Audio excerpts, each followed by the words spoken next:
ஹல்லேலூயா. ஆண்டவராகிய இயேசு கிறிஸ்துவின் நாமத்தினாலே உங்கள் அனைவருக்கும் எனது வாழ்த்துக்களை தெரிவித்துக் கொள்கிறேன்.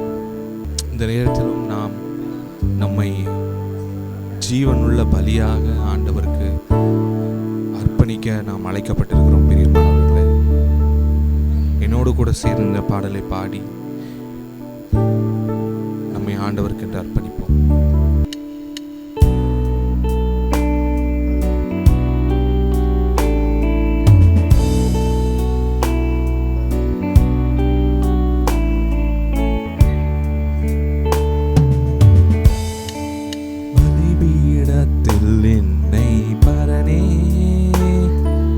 படைக்கின்றேனே இந்த வேளை,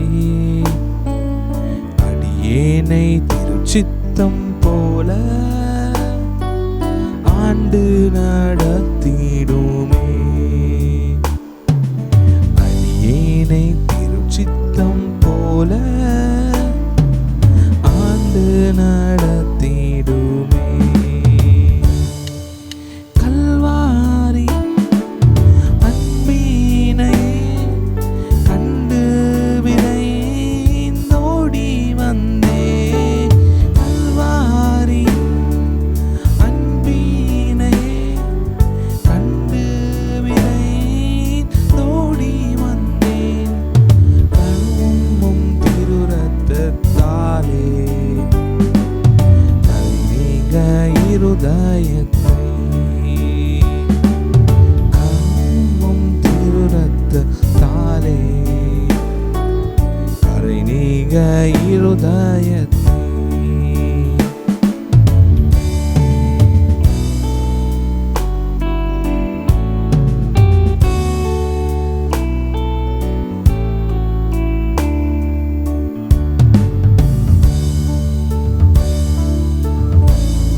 ஏதும் நான் செய்திட இயலே, சேர்ப்பீரே வழுவாது என்னை, காத்துமக்காய் நிறுத்தி. சேர்ப்பீரே வழுவாது என்னை, காத்துமக்காய் நிறுத்தி.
ஆத்மா சரீரம் அன்பாரே உமக்கென்றும் தந்தேன், ஆலயமாக்கியே இப்போ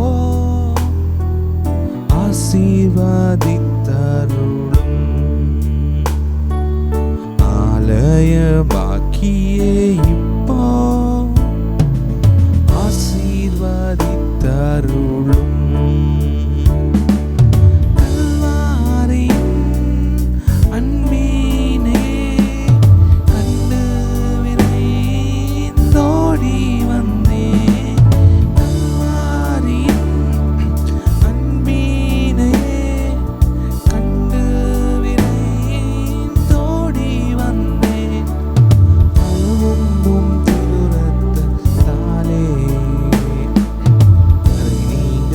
இருதயத்தை கழுவும் திருரத்தத்தாலே கரை நீங்க இருதய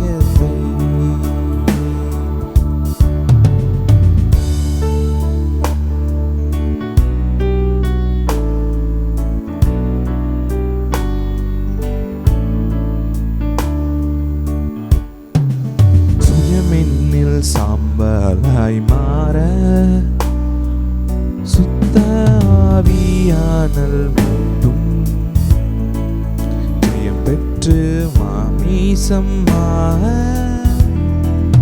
தேவாருள் செய்திடும். ஜெயம் பெற்று மாமிசம் சாக தேவாருள் செய்திடும். கல்வாரியின் அன்பினையே கண்டு விரைந்தோடி வந்தேன்.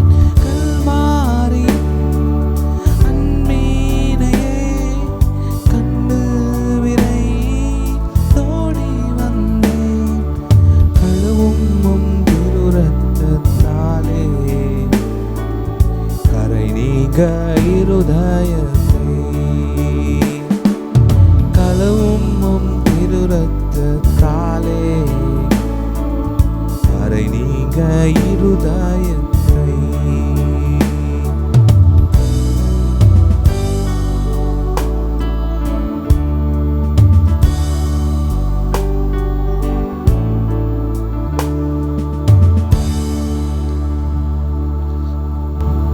அப்படியே என்னோடு கூட சேர்ந்து நீங்களும் இந்த நேரத்தில் ஜெபிக்கும்படியாக உங்கள் அன்போடு அழைக்கிறேன்.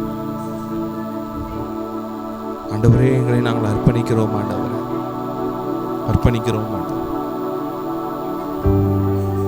பலிபீடத்தில் எங்களை அர்ப்பணிக்கிறோம். ஆண்டவரே, உயிருள்ள ஜீவ பலியாக எங்களை அர்ப்பணிக்கிறோம். அப்பா, எங்கள் சுயத்தை நாங்கள் சிலுவையில் அறைகிறோம். அப்பா, இனி நாங்கள் அல்ல சுவாமி, நாங்கள் அல்லவே இல்லை. நீங்கள் தான் அப்பா. எங்கள் வாழ்க்கையில் நீங்கள் தான் சுவாமி. எங்கள் வாழ்க்கையில் நீங்கள், நாங்கள் அல்ல, நான் அல்லப்பா. எங்கள் சுயம் அல்லப்பா. நீரே எங்களுக்காக வாசம் செய்திருக்கிறார், எங்களுக்குள்ளாக வாசம் செய்திருக்கிறார். அர்ப்பணிக்கிறோம் ஆண்டவர், அர்ப்பணிக்கிறோம் ஆண்டவர். எங்களை ஜீவ பலியாக ஒப்பு கொடுத்து ஜெபிக்கிறோம் ஆண்டவர், ஒப்பு கொடுத்து ஜெபிக்கிறோம். ஆவியானவரே, எங்களை வழி நடத்துங்கப்பா, வழி நடத்துங்க. உமக்கு ஜீவ பலியாக எங்களை ஒப்புவிக்கிறோம் அப்பா. எங்கள் சுயமெல்லாம் சாம்பலாக மாறட்டும் ஆண்டவரே, எங்கள் சுயமெல்லாம் சாம்பலாக மாறட்டும். எங்கள் மாமிசம் எல்லாம் செத்து போட்டோம். ஆவிக்குள்ளானவர்களாய் நாங்கள் வாழ கர்த்தாவே கிருபை கொடுங்கப்பா, கிருபை கொடுங்க ஆண்டவரே. இன்றைக்கு இந்த பாடலை நாங்கள் பாடும் பொழுதும் அப்பா, இந்த ஜெப பாடலாக ஆண்டவரே எங்கள் ஜெபத்தை கர்த்தர் ஏற்றுக்கொள்ளும்படியாக ஜெபிக்கிறோம். எங்களை அர்ப்பணித்து ஜெபிக்கிறோம். மீண்டுமா எங்களை உங்கள் சம்பத்தில் அர்ப்பணிக்கிறோமா. எங்கள் வாழ்க்கையில் காணப்படுகிறதான எல்லா விதமான குழப்பங்களை கர்த்தர் இன்றைக்கே எடுத்து போடுங்க ஆண்டவரே. எல்லா விதமான பாதகமான காரியங்கள் அப்பா, எங்கள் வாழ்க்கையில் எங்களுக்கு எதிராக நிற்கிற காரியத்தை கர்த்தர் இன்றைக்கு மாற்றுங்கப்பா. எல்லா சோர்வையும் எடுத்து போடுங்க ஆண்டவர், எல்லா சோர்வையும் எடுத்து போடுங்க. இன்றைக்கு என்னோடு கூட இந்த நேரத்தில் அப்பா யார் யாரெல்லாம் ஜெபிக்கிறாங்களோப்பா, அவங்க வாழ்க்கையில் காணப்படுகிறதான எல்லா சோர்வுகளையும் எடுத்து போடுங்க. அற்புதத்தை காண செய்யுங்க ஆண்டவர், அற்புதத்தை காண செய்யுங்க. பெரிய அற்புதத்தை காண செய்யுங்க ஆண்டவர். ஒரு விடுதலை கர்த்தர் இன்றைக்கு நீர் அனுப்ப முடியாது. முழுவதுமாக எங்களுக்கு தந்து அர்ப்பணிக்கிறோம், தாழ்த்தி எங்களை தருகிறோம். இயேசுவின் மூலம் ஜெபிக்கிறோம் பிதாவே, ஆமென். கர்த்தருடைய பரிசுத்த நாமத்திற்கு ஸ்தோத்திரம் உண்டாவதாக. ஆண்டவருடைய வார்த்தையை கேட்பதற்காக நம் தலை தாழ்த்தி ஜெபம் செய்வோம். அன்பின் பரலோக தகப்பனே, இந்த நல்ல நேரத்திற்காக உம்மை நன்றியோடு துதிக்கிறோம் அப்பா, ஸ்தோத்திரிக்கிறோம் சுவாமி.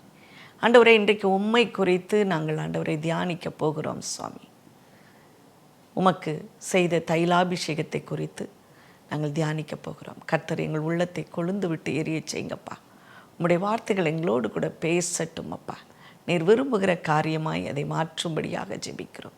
இயேசுவின் நாமத்தினாலே ஜெபம் கேளும் பிதாவே, ஆமென், ஆமென். கர்த்தருடைய பரிசுத்த நாமத்திற்கு ஸ்தோத்திரம் உண்டாவதாக. ஆண்டவர் பாடுபடுவதற்கு முன்பதாக, ஒரு வாரத்திற்கு முன்பதாக அவருக்கு ஏறெடுக்கப்பட்ட கனமும் மகிமையும் தொழுகையும் குறித்து நாம் தியானிக்கிற வேளையிலே தைலாபிஷேகம் என்று சொல்லப்படுகிற அந்த புதன்கிழமையிலே அனுசரிக்கப்படுகிற அந்த ஆராதனை மிக முக்கியமான ஒன்றாக இருக்கும். கர்த்தர் சிறு வயதிலே தன்னுடைய பெற்றோருக்கு கீழ்ப்படிந்து நடந்தார். 30வது வயதிலே அவர் ஊழியத்தை செய்ய ஆரம்பித்தார். அவர் தமக்கென்று அவர் வாழவில்லை.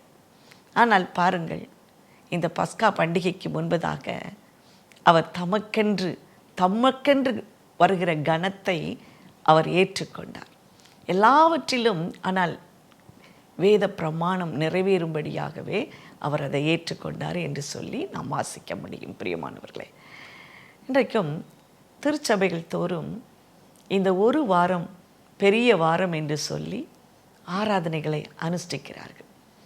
அதில் முக்கியமான ஒரு ஆராதனை புதன்கிழமை ஏறெடுக்கப்படுகிற ஆராதனை, அது தைலாபிஷேகம். இந்த தைலாபிஷேகத்தை குறித்து சுவிசேஷங்கள் 4 எழுதப்பட்டிருக்கும். ஆனால் சிற்சில வேறுபாடுகள் அதிலே இருக்கலாம். வல்லுநர்கள் என்ன சொல்லுகிறார்கள்? ஒரு சமயம் இது ஒருவராக இருக்கலாம், இல்லை சில பேராக இருக்கலாம் என்று சொல்லி அவர்கள் அவதானிக்கிறார்கள். ஆனால் இந்த யோவான் எழுதின சுவிசேஷம் 12ஆம் அதிகாரத்தில் மிக தெளிவாக எழுதப்பட்டிருக்கிற அந்த சம்பவத்தை குறித்து தான் இன்றைக்கு நாம் தியானிக்க போகிறோம். யோவான் 12ஆம் அதிகாரம் 1 நாம் சில வார்த்தைகளை வாசிக்கிற பொழுது, பஸ்கா பண்டிகை வர 6 நாளைக்கு முன்பே இயேசு தாம் மரணத்தில் இருந்த எழுப்பின லாசர் இருந்த பெத்தானியாவுக்கு வந்தார். இந்த பெத்தானியா எருசலேமிலிருந்து 2 மைல் தூரத்திலே இருக்கக்கூடிய ஒரு சிறு கிராமம். அங்கே அவருக்கு விருந்து பண்ணினார்கள். லாசருவும் அவர்களோடு கூட பந்தி இருந்தான். மார்த்தாள் பணிவிடை செய்து கொண்டிருந்தாள் என்று சொல்லி வாசிக்கிறோம்.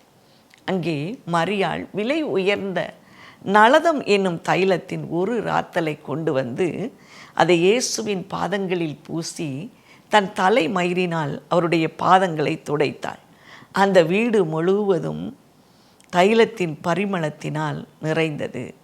அப்பொழுது அவருடைய சீஷரில் ஒருவனும் யூதாஸ் காரியத்து எனப்பட்டவனுமாகிய அவன் சொன்னான், இந்த தைலத்தை 300 பணத்துக்கு விற்று தரித்திரருக்கு கொடாமல் போவதென்ன? தரித்திரரை குறித்து அவன் கவலைப்படாமல் அவன் திருடனானபடியினால் இப்படி சொன்னான் என்று எழுதப்பட்டிருக்கிறது. அவன் பணப்பையை சுமக்கிறவனாக இருக்கிறபடியினாலும் இப்படி எழுதப்பட்டிருக்கிறது. இந்த சாராம்சம் என்ன? நளதம் என்கிற தைலத்தை எடுத்து வந்து மரியாள் இயேசுவுடைய பாதத்திலே அதை ஊற்றி தன்னுடைய தலை மயிரினால் துடைத்தாள். அந்த வீடு முழுவதும் அந்த நளதத்தின் வாசத்தினாலே நிறைந்தது என்று சொல்லி நாம் வாசிக்கிறோம். அப்பொழுது ஆண்டவர் சொல்லுகிறார், இதை ஏன் நீங்கள் விற்று தரித்திரருக்கு கொடுக்க வேண்டியதானே என்று யூதாஸ் காரியத்தை சொன்ன பொழுது, அவளை விற்று விடுங்கள், தரித்திரர் எப்பொழுதும் உங்களிடத்தில் இருக்கிறார் என்று சொன்னார். ஆனால் நானும் உங்களிடத்தில் எப்பொழுதும் இரேன் என்றார். பாருங்கள், திட்டமும் தெளிவுமாக மரியாள் என்று எப்படி நாம் அதை வாசிக்க முடியும்? அங்கே எழுதப்பட்டு இருக்கிறது மரியாள் என்று. அநேகர் நினைத்து கொள்ளலாம், இது மகதலேனா மரியாக இருக்கலாமோ அல்லது வேறு ஏது மரியாளாக இருக்கலாமோ என்று சொல்லி. யோவான் 11ஆம் அதிகாரம் 2ஆம் வசனம் மிக திட்டமும் தெளிவுமாய் சொல்லுகிறது, கர்த்தருக்கு பரிமளம் தைலம் பூசி தன் தலைமயிரினால் அவருடைய பாதங்களை துடைத்த அந்த மரியாளே அவளுடைய சகோதரனாகி லாசரு வியாதியாய் இருந்தான் என்று சொல்லி. ஆகவே இந்த யோவான் 12ஆம் அதிகாரத்திலே குறிக்கப்பட்ட இந்த தைலாபிஷேக சம்பவம் மரியாளுக்கு பொருத்தமாயிருக்கும். மரியாளே அதை செய்தாள் என்று நாம் எடுத்துக்கொள்வதற்கு எளிதாக இருக்கும். மரியாள் தன்னை தாழ்த்தி அவருடைய பாதத்திலே அந்த நளத தைலத்தை அவள் ஊற்றினாள், தன்னுடைய தலை மயிரினால் துடைத்தாள். இது அந்த காலத்திலே ஒரு மிக பிரபலமாக இருந்திருக்கும். ஆகவே மத்தேயு, மார்க், இந்த லூக்கா எழுதின சுவிசேஷங்களிலும் கூட நாம் இதை போலத்த காட்சியை நாம் காண முடியும். அங்கே சிரசிலே ஊற்றினாள், தன்னுடைய கண்ணீரினால் அவருடைய பாதத்தை நனைத்து அந்த தைலத்தை ஊற்றி தன் தலைமயிரினால் துடைத்தாள் என்றெல்லாம் எழுதப்பட்டிருக்கும். ஏன் இப்படி சின்ன சின்ன மாற்றங்கள் என்று சொல்லி நாம் யோசிக்க முடியும். ஒருவேளை இன்றைக்கு ஒரு வியாதி நமக்கு ஏற்பட்டால், இந்த டாக்டரை பாருங்கள், இவர் நன்றாய் பார்ப்பார் என்று சொல்லுவோம். உடனடியாக அவர்கள் அதே வியாதி வந்த உடனே அவர்கள் போவார்கள். இதே போல சிலருடைய மன எழுச்சியின் மூலமாக மற்றும் பெண்களும் போயிருக்கலாம் என்று சொல்லி வரலாற்று ஆசிரியர்கள் கூறுகிறார்கள். எது எப்படி இருந்தாலும் கூட இந்த மரியாள் செய்த இந்த காரியம் நமக்கு அநேக படிப்பினைகளை உணர்த்துகிறது. இதற்கு உள்ளாக இருக்கிற தாத்பரியம் அல்லது என்ன ஒரு பொருள் என்று சொல்லுமோமானால் 3 விதமான காரியங்களை, 3 விதமான ஆராதனையை இந்த தைலாபிஷேகத்திலிருந்து நாம் தெரிந்து கொள்ள முடியும். முதலாவதாக அவரவர் வீட்டிலே ஆராதனை. நம் ஆண்டவருக்கு அவரவர் வீட்டிலே ஆராதனை செய்ய வேண்டும். அவர் தனக்காக இயேசு வாழவில்லை, பிறருக்காகவே வாழ்ந்தார். ஆனால் இந்த ஒரு வாரமும், அதுவும் விசேஷமாக இந்த தைலாபிஷேகம் அவருக்கென்று, அவரை கனப்படுத்த அவருக்கு ஆராதனை செய்யப்பட்டது போல இருக்கும் பிரியமானவர்களே. ஆகவே இதிலிருந்து கற்றுக்கொள்ள வேண்டிய முதலாவது காரியம், அவரவர் வீட்டிலே ஆராதனை செய்ய வேண்டும். இயேசுவுக்கு இடம் கொடுக்க வேண்டும். இந்த மரியாள் பாருங்கள், அவளுடைய வீட்டிலே இயேசு வந்திருந்தார். யோவான் 12:1 பார்க்கிறோம், அங்கே லாசரு இருந்தான், மார்த்தாள் இருந்தாள், பணிவிடை செய்து கொண்டிருந்தாள், மரியாளும் இருந்தாள் என்று சொல்லி. லூக்கா 10:38 இயேசு பிரயாணமாய் போகையில் மார்த்தாள் என்பவள் தன்னுடைய வீட்டிலே இயேசுவை ஏற்றுக்கொண்டாள் என்று சொல்லி எழுதப்பட்டிருக்கிறது. அந்த சம்பவத்தை நாம் வாசிக்கும் பொழுது அங்கே மார்த்தாள் பணிவிடை செய்தாள். அவள் சொன்னாள், ஆண்டவரே, நான் தனியாய் வேலை செய்யும்படியாக என்னுடைய சகோதரி என்னை விட்டு விட்டு வந்திருக்கிறாளே என்று சொன்னபோது ஆண்டவர் சொல்கிறார், மரியாளோ தன்னை விட்டு எடுபடாத நல்ல பங்கை தெரிந்து கொண்டிருக்கிறார். மார்த்தாளே, நீ பலவிதமான காரியங்களை குறித்து நீ கவலைப்பட்டு கொண்டிருக்கிறார். ஆனால் மரியாளோ தன்னை விட்டு எடுபடாத நல்ல பங்கை அவள் தெரிந்து கொண்டிருக்கிறாள். இந்த உலக பிரகாரமான வேலைகளுக்காக, பாடுகளுக்காக நீ கவலைப்படாதே. கர்த்தர் வந்திருக்கிற பொழுது அவரை நாம் பயன்படுத்தி கொள்ள வேண்டும். இயேசு நம்முடைய வீட்டிலே தங்குகிறது போல நாம் ஆயத்தமாய் இருக்க வேண்டும். அநேக வீடுகளிலே ஒருவேளை இயேசு வருவார் என்று சொன்னால் டிவியும் சீரியலும் பார்த்து கொண்டு தங்களுக்கு இஷ்டமான காரியங்களை செய்து கொண்டிருக்கலாம். ஆண்டவருக்கு அது வேதனையான காரியமாக இருக்கும். அப்போஸ்தலர் 2:46 நாம் இப்படியாய் வாசிக்கிறோம், வீடுகள் தோறும் அவர்கள் அப்பங்களை பிட்டார்கள் என்று சொல்லி. வீடுகள் தோறும் அவர்கள் அப்பங்களை பிட்டார்கள். அப்பம் பிட்டு எல்லாருக்கும் வீடுகள் தோறும், அப்படின்னா அது ராப்போஜனத்தை அது குறிப்பிடுவதாக இருக்கும். ஆண்டவருக்கு ஆராதனை செய்தார்கள். யோவான் எழுதின சுவிசேஷம் 11 அங்கே இயேசு மார்த்தாள், மரியாள், லாசரு இவர்களிடத்திலே அன்பாயிருந்தார் என்று சொல்லி நாம் பார்க்கிறோம். அவரிடத்தில் அன்பாயிருந்தார்கள், அவர்களிடத்தில் அவர் அன்பாயிருந்தார். ஆகவே இந்த சகோதரிகள் லாசரு வியாதியாய் இருந்தபோது இயேசுவிடத்தில் சொல்லி அனுப்புகிறார்கள், நீர் சிநேகிக்கிறவன், நீர் யார் மேல் அன்பாய் இருந்தீரோ அவன் இன்றைக்கு வியாதியாய் இருக்கிறான் என்று சொல்ல சொன்னார்கள். பாருங்கள், நம்முடைய வீடு ஆண்டவர் தங்குகிற ஸ்தானமாக இருக்க வேண்டும். அங்கே எப்பொழுதும் ஆண்டவருக்கு துதி ஸ்தோத்திரம் செலுத்தப்பட்டு கொண்டே இருக்க வேண்டும்.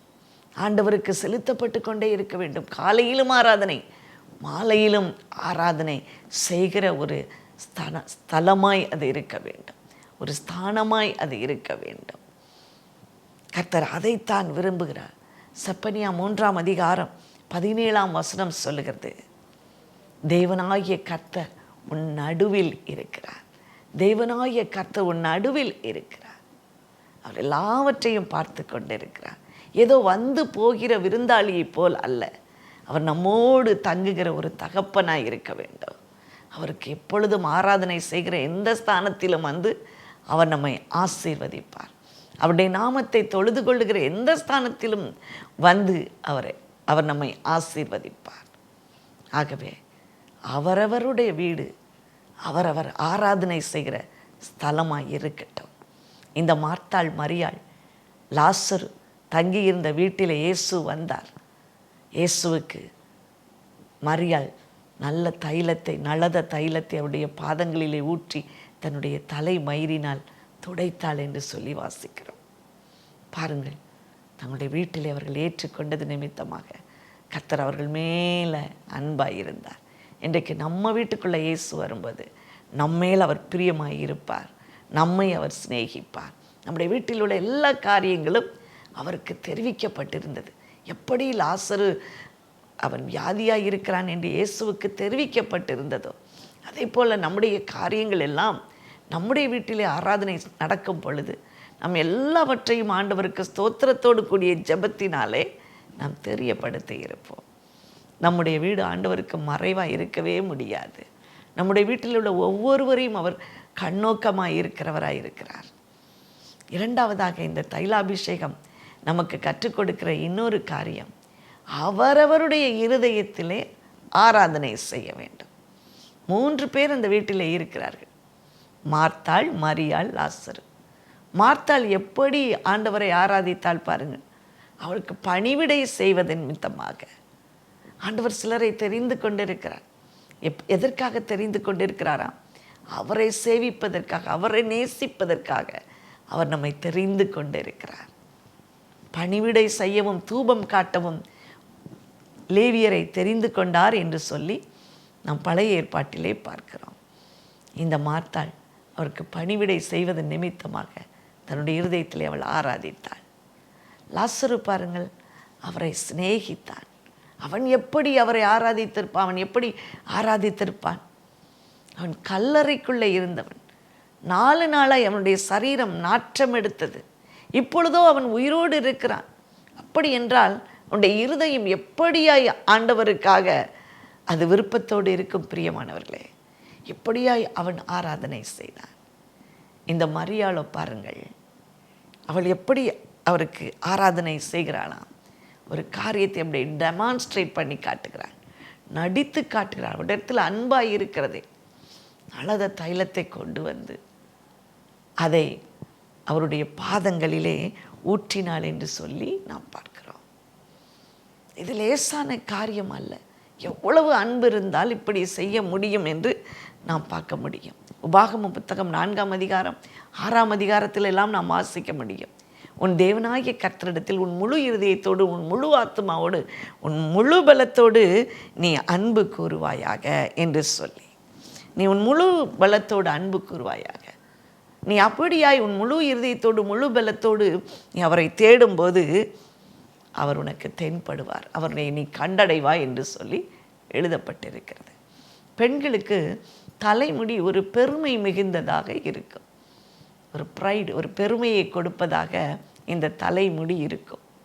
இவள் இந்த தலைமுடியை எடுத்து பாதத்திலே வைத்து அவள் அதை துடைத்தாள் என்று சொல்லி வாசிக்கிறோம். எவ்வளவு ஒரு தாழ்மையுள்ள ஒரு சிந்தை. என்னுடைய பெருமையெல்லாம் நான் உமக்கு சரண்டர் பண்ணுகிறேன் ஆண்டவரே, என்னையே நான் அர்ப்பணிக்கிறேன், நான் இவ்விதமாய் உம்மை கனப்படுத்துகிறேன்.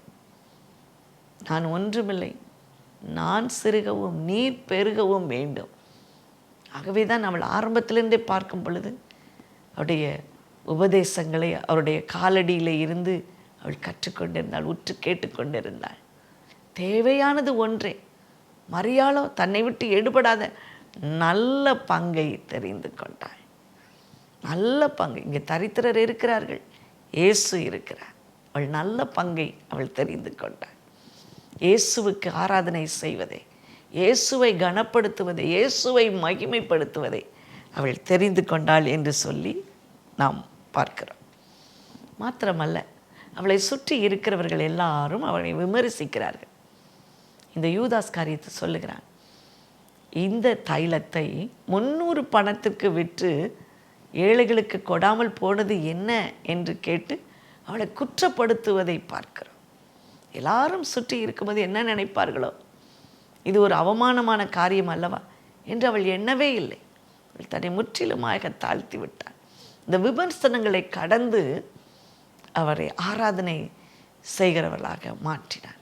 இன்றைக்கு நம்ம பார்க்குறோம், எதை செய்தாலும் ஏதேனும் ஒரு விமர்சனம் வந்து கொண்டே இருக்கும்.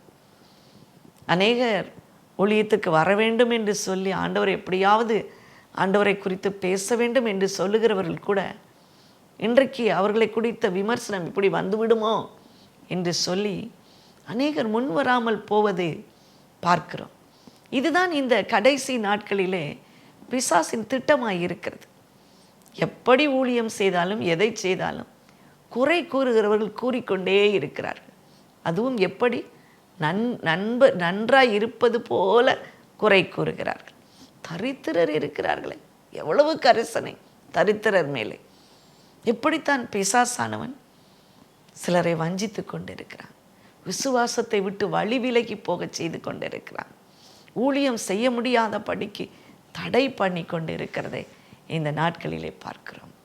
இதே காரியம்தான் அன்றைக்கு மரியாளுக்கும் ஏற்பட்டிருக்கும். ஆனால் மரியாளோ இந்த உதாசீனங்களை எல்லாவற்றையும், இந்த அவமானங்கள் எல்லாவற்றையும் அவள் ஒரு பொருட்டென்றே எண்ணவில்லை. தம்முடைய இருதயத்திலே ஆண்டவரை ஆராதித்தாள். அவரவர் வீட்டிலே ஆராதனை, அவரவர் இருதயத்திலே ஆராதனை செய்கிறவர்களாக நாம் இருக்க வேண்டும். மூன்றாவதாக இந்த தைலாபிஷேகம் கற்றுத்தருகிற காரியம் என்ன? அவரவருக்கு இருப்பதை கொண்டு ஆராதனை. உன்னிடத்தில் என்ன உண்டு? ஆண்டவர் அதைத்தான் கேட்கிறார். அன்றைக்கு பசியோடு இருந்தார்கள் ஜனங்கள். இயேசு சுவாமி கேட்டார், உங்களிடத்தில் என்ன உண்டு?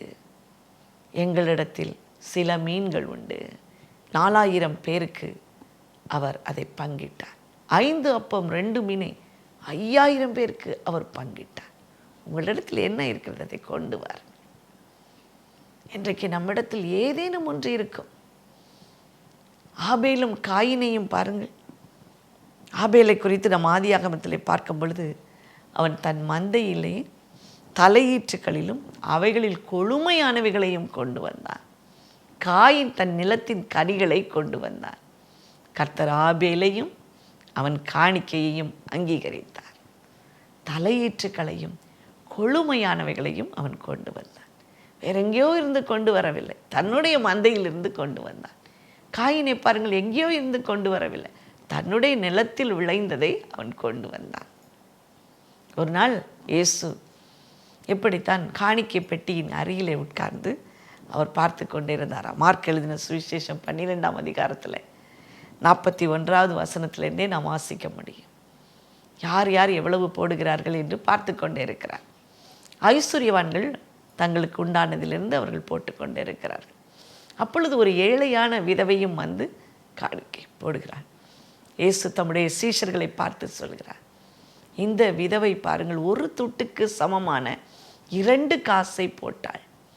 ஐஸ்வர்யவான்கள் தங்களுடைய பரிபூரணத்திலிருந்து கொடுத்தார்கள். இந்த ஏழை விதவையோ தன்னுடைய ஜீவனத்துக்கான எல்லாவற்றையும் கொடுத்து விட்டாள் என்று சொல்லி அவளை அவர் பாராட்டினதை நாம் பார்க்கிறோம். இப்படிப்பட்ட காணிக்கையின் மேலே அவர் பிரியமாய் இருக்கிறார். சொந்தமாய் உழைத்து சொந்தமாய் கொடுக்கிறதை ஆண்டவர் அதிகமாய் ஆசீர்வதிக்கிற தேவனாய் இருக்கிறார். இந்த மரியாள் இந்த 300 பணம் உள்ள ஒருவர் அதை குறித்து எடை போடுகிறார் என்று சொன்னால், நாமும் கூட அந்த நலத தைலத்தின் விலை 300 பணம் என்று வைத்து கொள்ளலாம். இந்த 300 பணத்தை இந்த ஏழையான மரியாள், ஏனென்றால் அவர்களுக்கு பெற்றோரை குறித்து அங்கே எழுதப்படவில்லை. மார்த்தாள், மரியாள், லாசரு இவர்கள் தான் வேலை செய்து கொண்டு இருக்கிறார்கள். அவர்களுக்கு வீட்டிலே தேவையான எல்லாவற்றையும் அவர்கள் பார்த்து கொண்டு இருக்கிறார்கள். அப்படியானால் இந்த 300 பணம் என்பது நிச்சயமாகவே மரியாளுக்கு அது மிக விலை உயர்ந்ததாகவே இருந்திருக்கும். ஆனாலும் பாருங்கள், அவள் தன்னிடத்தில் உள்ள முதன்மையானதை ஆண்டவருக்கு கொடுத்தாள். பாருங்கள், தன்னை அடக்கம் பண்ணுவதற்காக அவள் வைத்திருந்தாள் என்று சொல்லி ஆண்டவர் அவளை குறித்து பேசுகிறார். நம்முடைய இருதயத்தில் எல்லாவற்றையும் அவர் அறிந்திருக்கிறார். நமக்கு உண்டானதை அவர் அறிந்திருக்கிறார். நம்முடைய கை இருப்பு எவ்வளவு என்பது அவருக்கு தெரியும். நம்முடைய சொத்து மதிப்பு எவ்வளவு என்பது அவருக்கு தெரியும். அவள் அதை வைத்திருக்கிறார் என்று சொன்னார். அடக்கம் பண்ணும் நாளுக்கென்று அவள் வைத்திருக்கிறார். தரித்திரர் எப்பொழுதும் உங்களிடத்தில் இருக்கிறார்கள் என்று சொல்லப்பட்டிருக்கிறது. பிரியமானவர்களே, நம்மிடத்தில் உள்ள விலை உயர்ந்ததை கொடுப்போம். அவரவரிடத்தில் உள்ளதை கொடுத்து நாம் ஆராதிக்கும்படியாகவே ஆண்டவர் நம்மை அழைக்கிறார். பிரியமானவர்களே, ஏதோ ஒரு இடத்துல இருந்து கொள்ளையடித்து ஏதோ வட்டி வாங்கி அந்த பணத்தை காணிக்கை செலுத்துவதில்லை, அல்லது அதன் நிமித்தமாக ஆராதனை நடத்துவதை ஆண்டவர் ஒருபோதும் விரும்பவே மாட்டார். சில கூட்டங்களை நடத்துவதற்கு கூட சிலர் இப்படியாய் முன் வருவார்கள். அவருடைய கருப்பு பணத்தை வெள்ளையாக்கும்படியாக இந்த கூட்டங்களை நடத்தி கொண்டு இருக்கிறார்கள் என்று சொல்லி நாம் கேள்விப்பட முடியும். ஆனால் ஆண்டவரன் சொல்கிற சின்ன காணிக்கை அது உனக்கு பெரியதாக இருக்க வேண்டும், உன்னிடத்தில் அது மிக விலை உயர்ந்ததாக இருக்க வேண்டும். அதை கொண்டு வரும்போது அந்த நிமித்தமாய் நாம் ஆராதனை செய்யும்போது கர்த்தர் அந்த ஆராதனையின் மேலே பிரியமாய் இருக்கிறார். நம் வாழ்க்கையிலே ஆண்டவரை நாம் இவ்விதமாய் மகிமைப்படுத்துவோமா? நம்முடைய வீட்டை கொடுத்து ஆண்டவருக்கு நம்முடைய வீடு அவரவர் வீடு ஆராதனை கூடமாக மாற்றுவோமா? அவரவருடைய இருதயம் ஆராதனை ஸ்தலமாக மாற்றுவோமா? அவரவருக்கு இருப்பதை ஆராதனை செய்ய கையளிப்போமா? இன்றைக்கு ஆண்டவரை இந்த கேள்வியோடு நம்மிடத்தில் வருவார் என்றால் நாம் என்ன பதில் சொல்ல முடியும்? மரியாளை போல தேவையானது ஒன்றே. அவளோ தன்னை விட்டு எடுபடாத நல்ல பங்கை தெரிந்து கொண்டாள். கர்த்தரிடத்திலே அவள் பங்கை பெற்றாள். என்ன பங்கை அவள் அவருக்கு கொடுத்தார்? பிரியமானவர்களே, பார்க்கும் என்றால் நலத தைலத்தை அவருடைய பாதங்களிலே ஊற்றி தன்னை தாழ்த்தி தன்னுடைய தலைமயிரினால் அவருடைய பாதங்களை துடைத்தாள் என்று சொல்லி நாம் வாசிக்கிறோம். இதே போல் நம்முடைய ஆராதனை இருக்கட்டும், நம்முடைய முழு அர்ப்பணிப்பு இருக்கட்டும். முழுமையாக நம்மிடத்தில் உள்ள எல்லாவற்றையும் கர்த்தருக்கு அர்ப்பணிப்போம். நம்மிடத்தில் ஏதேனும் மறைத்து வைப்பதற்கு ஒன்றுமில்லாத படிக்கு அவரிடத்தில் எல்லாவற்றையும் கொடுத்து விடுவோம். அவர் சொல்லுகிறார், பாவியாக வாருங்கள், உங்களுடைய பாவத்தை கூட என்னிடத்தில் தாருங்கள், உங்கள் பாவங்களை மன்னிப்பதற்காகவே நான் வந்திருக்கிறேன். தன்னுடைய பாவங்களை மறைக்கிறவன் வாழ்வடைய மாட்டான், அவைகளை அறிக்கை செய்து விட்டு விடுகிறவனை இரக்கம் பெறுவான். உன்னிடத்தில் இருக்கிறது பாவமாக, அந்த பாவத்தை கொண்டு வா, நான் அதை பரிசுத்தமாக்கி விடுகிறேன் என்னுடைய இரத்தத்தினாலே என்று சொல்லுகிறார் அல்லவா? அவருக்கு நாம் எப்படிப்பட்ட ஆராதனை செய்ய வேண்டும் இன்றைக்கு தீர்மானம் செய்வோமா? அப்படி என்றால் நாம் இந்த தைலாபிஷேகத்தை போல அவரை நாம் கனப்படுத்த வேண்டும் என்றால், மகிமைப்படுத்த வேண்டும் என்றால் நாம் என்ன செய்ய வேண்டும்? அவர் நம்முடைய வீட்டிலே ஒரு அன்சீன் கெஸ்டாக எப்பொழுதும் இருக்க வேண்டும். ஏன் அவரை கெஸ்ட்டுன்னு சொல்லணும்? அப்பொழுதுதான் நம்ம அவருக்கு கனத்தை கொடுக்க முடியும், மரியாதையை கொடுப்போம். நம் வீட்டிலே ஒருவராக இருக்கும் பொழுது உதாசீனங்களும் நிந்தனைகளும் கேலியான பேச்சுக்கும் இடம் இருக்கும். ஆனால் அன்சீன் கெஸ்ட், அவர் அப்படி நமக்குள்ளே தெரியாத ஒருவராய், மறைந்திருக்கிறவராய், மறைக்கப்பட்டவராய் நம்மோடு கூட இருக்கும்போது, ஐயோ இது அவருக்கு என்ன பிரியம் என்று சொல்லி நாம் என்ன செய்வோம்? அதற்கான காரியங்களை தேடி ஆராய்ந்து அதை செய்ய நாம் முன் வருவோம். இரண்டாவதாக, அவருடைய வசனத்தை நாம் தியானித்து கொண்டே இருக்க வேண்டும். அவருக்கு என்ன செய்யலாம், இன்னும் என்ன செய்யலாம், அவர் வசனம் எப்படி இருக்குது என்று சொல்லி நம்முடைய இருதயத்திற்குள்ளே தியானித்து கொண்டே இருக்கும் பொழுது, நம்மை அர்ப்பணித்து கொண்டே இருக்கும் பொழுது கர்த்தர் இந்த ஆராதனையிலே பிரியப்படுவார். நம்முடைய இருதயத்திலே அவர் வாசம் பண்ணுகிறவராக இருப்பார். அடுத்தபடியாக பார்ப்போம் என்று சொன்னால், அடுத்தபடியாக நாம் என்ன செய்ய முடியும்? மற்றவர்களோடு இயேசுவை குறித்து பேச வேண்டும். இது எங்கே அந்த இன்சிடெண்ட்டில் இருக்கா அப்படின்னு நம்ம கேட்கலாம். அங்கே பாருங்கள், அந்த தைலத்தை அவருடைய பாதத்தில் பூசினவுடன் அந்த வீடு முழுவதும் அந்த தைலத்தின் வாசனையினாலே நிறைந்ததாம். இன்றைக்கு நாம் இருக்கிற இடம் ஆண்டவரை அறிகிற அறிவின் வாசனையினாலே நிரம்ப வேண்டும். மற்றவர்களுக்கு ஆண்டவரை குறித்து நாம் அறிவிக்க வேண்டும், அதை குறித்து பேச வேண்டும். பேசும்போது எப்படி எம்மாவூர் சீஷர்களுடைய இருதயம் கொழுந்து விட்டு எரிந்ததோ அதுபோல மற்றவருடைய இருதயம் தூண்டப்படுவதை நாம் பார்க்க முடியும். ஏனென்றால் அந்த காரியத்தை ஆவியானவர் எடுத்துக்கொள்ளுவார். நாம் முன் வரும் பொழுது ஆண்டவர் ஆவியானவர் அதை பொறுப்பெடுத்து அவர் அவருடைய இருதயத்திற்குள்ளே பேச ஆரம்பிப்பார். சரியான நேரத்தில் சரியானவற்றை பேசும்படியாக நம்மையும் அவர் வழி நடத்துவார். எப்பொழுதும் நம்முடைய ஆவிக்குரிய கண்கள் திறக்கப்பட்டிருக்க வேண்டும். ஆண்டவரே, என்னுடைய ஆவிக்குரிய கண்கள் திறக்கப்பட்டிருக்கணும்ப்பா. நீர் எங்கே இருக்கிறேன், என்னோடு நீர் எப்படி பேசுகிறேன் என்பதை நாம் அவதானிக்கிறவர்களாய், கவனமாய் அறிந்து கொள்ளுகிறவர்களாய் இருக்க வேண்டும். நாமும் கூட இந்த மரியாளை போல அவருடைய பாதத்தை பணிந்து நம்முடைய பெருமையெல்லாம் விட்டு நம்மை தாழ்த்தி நம்மிடத்தில் இருக்கிற உயர்ந்த காரியத்தை கொடுத்து அவருக்கு ஆராதனை செய்வோம். நம் இருதயத்தில் எப்பொழுதும் ஆராதனை செய்வோம். அதுவே அவருக்கு உகந்த தைலாபிஷேகம். அதன் பின்பு அவர் அந்த சிலுவை பாடு மரணங்களை அனுபவிப்பதற்காக, மரணத்தை அனுபவிப்பதற்காக அவர் கெத்சமனே தோட்டத்திலிருந்து ஆரம்பித்தார் என்று நாம் அறிந்து கொள்ள முடியும். பிரியமானவர்களே, கர்த்தருக்கு நம்மை ஒப்பு கொடுப்போமா? அப்படியே தலை தாழ்த்தி ஜெபம் செய்வோம். அன்பு தகப்பனே, கேட்ட நல்ல வார்த்தைகளுக்காக உமக்கு நன்றி அப்பா. எப்படி மரியாள் தன்னுடைய இருதயத்தை கொடுத்து தாழ்ந்த சிந்தனையோடு தன்னுடைய வீட்டிலே ஆண்டவரை உம்மை ஆராதித்தாளோ, தன்னிடத்தில் உள்ளதை கொண்டு ஆராதித்தாளோ, அதே போல நாங்களும் ஆராதனை செய்ய கிருபை தாங்க. நாங்கள் இருக்கிற இடத்துல உம்முடைய வாசனை வீசட்டும் அப்பா, உம்முடைய வாசனை வீசட்டும். எங்களிடத்திலிருந்து புறப்படுகிற அந்த வாசனை எவ்விடங்களிலும் இயேசுவின் நாமத்தை பறைசாற்றட்டும். நிரப்படை செய்கிறதற்காக உமக்கு நன்றி. இயேசுவின் நாமத்தினாலே ஜெபிக்கிறோம் பிதாவே, ஆமென், ஆமென். என் ஆத்துமாவே கர்த்தரை ஸ்தோத்திரி, என் முழு உள்ளமே பரிசுத்த நாமத்தை ஸ்தோத்திரி. என் ஆத்துமாவே கர்த்தரை ஸ்தோத்திரி, கர்த்தர் செய்த சகல உபகாரங்களை மறவாதே. ஆமென். கர்த்தர் உங்களை சீயோனிலிருந்து ஆசீர்வதிப்பார். God bless you. ஆராதனை இயேசு